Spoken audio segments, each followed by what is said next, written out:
So it's hello from Botswana, from Gaborone, where I'm just about to go and give a series of lectures and a practical session on hemorrhage to a group of doctors and midwives in one of the private hospitals, Bokamoso, here. It's been quite difficult to access the medical community in Botswana because they're very, very careful about doctors and midwives coming from overseas, from outside the country to teach, but we've finally got there in the end. So I'm looking forward to that. Before Botswana, we've been in Zimbabwe, in a city called Bulawayo, which is the second city in the country. And there I was lucky to visit Mpilo Hospital, which is one of the big referral hospitals. And the thing that struck me there was that during my tour, when I visited the neonatal unit, there were 4 babies who'd lost their mothers during the childbirth process. The most recent of which was a set of twins, and they thought the mother had had a cardiac event, a heart event, during labour. So the first baby had been born when she was alive, and then the second twin was delivered when she had died already. So that was a really difficult thing. It really brought home to me, what it really means when a woman dies in labour, what it means to her immediate family, but I started to think about what it means to the rest of her family, the other children she's left behind. Also in Bulawayo, I visited the peripheral clinics and really saw a very good structure of transferring lower risk patients who might have difficulty in labour from the clinics on the outside of the city into the main hospital, and some very hard-working members of midwifery and medical staff, although there were definitely some resource issues with medication, and specifically the autoclave. So that's the machine that cleans instruments for theatre. Most of our instruments in obstetrics are caesarean section instruments, and they'd had to postpone many of their planned caesarean sections because there just wasn't the instrumentation available for the theatre cases. So that was, that was interesting to see. So before Zimbabwe, we were in Zambia, and Zambia, of course, is just to the north, and we stayed on a farm which was about 30-minute flight north of Lusaka, the capital.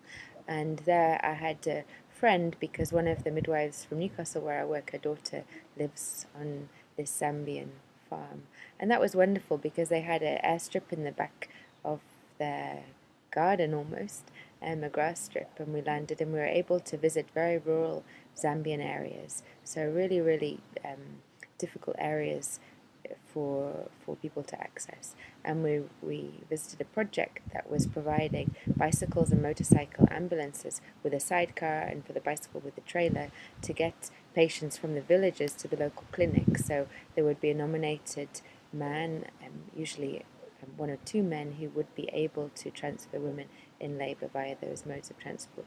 And that was really interesting. I mean, the drive that we had then from the clinic to the referral hospital was in itself about an hour and a half on a dirt road. So if there was a problem in the clinic, then that hospital would have to send an ambulance from themselves to the village clinic and then transfer the patient that way. So you could understand very easily how there could be huge delays in women accessing care that they need. First of all, getting from their home to the clinic, and then getting from the clinic to the hospital. Before Zambia, we're in Malawi. Malawi is a very interesting country. Of course, there's a huge lake there on the east side, so for some women that causes difficulties getting across the lake to the towns where the hospitals are.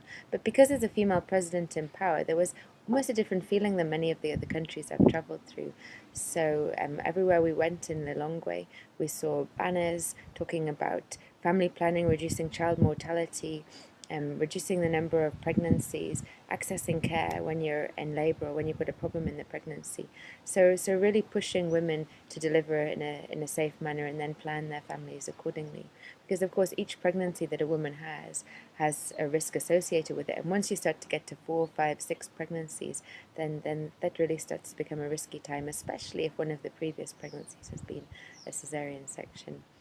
So I visited Bwela Hospital in Lilongwe, and there what really struck me was that the antenatal ward was packed. So it wasn't full of women who had problems in pregnancy, like high blood pressure or they'd had a bleed perhaps, but it was full of women who were expecting to deliver in the next 2 or 3 weeks, because impressed on them was this need to deliver in the hospital. And of course they had realized and anticipated that transport in labour can be difficult to find, and it's not a great time to be travelling.